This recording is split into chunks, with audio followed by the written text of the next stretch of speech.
নমস্কাৰ বন্ধুসকল, আজি অন্য এটা নতুন ভিডিঅ'লৈ আপোনালোক সকলোকে স্বাগতম জনাইছোঁ। আৰু আজি মই দেখাম গিনিছ বুক অফ ৱৰ্ল্ড ৰেকৰ্ডৰ প্ৰিপেৰেশ্যন কেনেকেনো হৈ আছে আমাৰ ডিব্ৰুগড়ত। গিনিছ বুক অফ ৱৰ্ল্ড ৰেকৰ্ডত সন্নিৱিষ্ট কৰিবলৈ আমাৰ অসমৰ ফালৰ পৰা এটা অনুষ্ঠান আয়োজন কৰা হৈছে, বিহু অনুষ্ঠান, য'ত নেকি 11,000 ল'ৰা ছোৱালীয়ে একেলগে বিহু পৰিৱেশন কৰিব, য'ত থাকিব 7,000জনী নাচনী আৰু 4,000টা ঢুলীয়া একেলগে সৰুসজাই ষ্টেডিয়ামত গুৱাহাটী। 11,000 বিহুৱতী বিহুৱা মাজত 1400 আমাৰ ডিব্ৰুগড়ৰ পৰা থাকিব। তাৰে 150ৰ প্ৰশিক্ষণ দি আছে আমাৰ বকুল মাজগাঁও লাহোৱালত আমাৰ বিশিষ্ট শিল্পী আৰু বিহু গৱেষক দিগন্ত বৰা ডাঙৰীয়াই। এয়া দেখিবলৈ পাইছে, তেখেতে খুব ধুনীয়াকৈ বিহুৰ প্ৰশিক্ষণ দি আছে 150 গৰাকী বিহুৱতী আৰু বিহুৱা।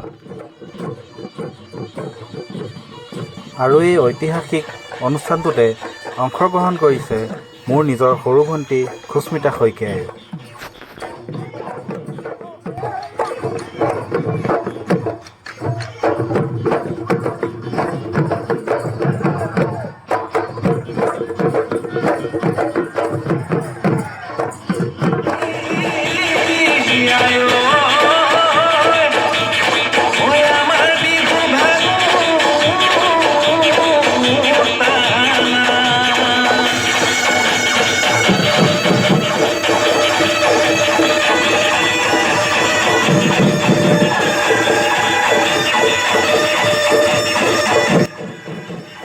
মই আজিৰ এই ভিডিঅ'টো বৰ বেছি দীঘল কৰা নাই, জাষ্ট আপোনালোকক মই দেখাবলৈ বিচাৰিছোঁ যে আমাৰ ডিব্ৰুগড়ত কিমান ধুনীয়াকৈ গিনিছ বুক অফ ৱৰ্ল্ড ৰেকৰ্ডৰ প্ৰস্তুতি চলি আছে।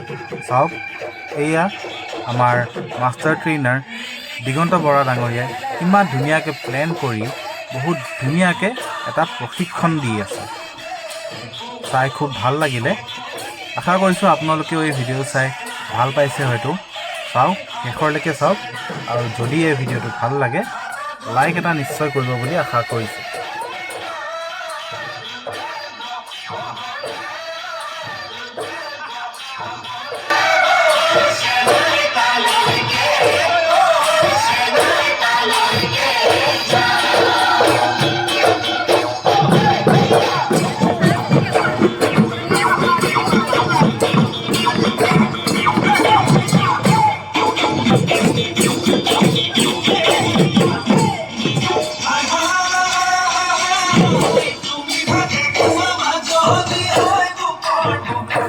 So guys, যদি এই ভিডিঅ'টো চাই ভাল লাগিলে চেনেলটো কাইণ্ডলি ছাবস্ক্ৰাইব কৰি দিব আৰু বেল আইকনটো দিবলৈ নাপাহৰিব।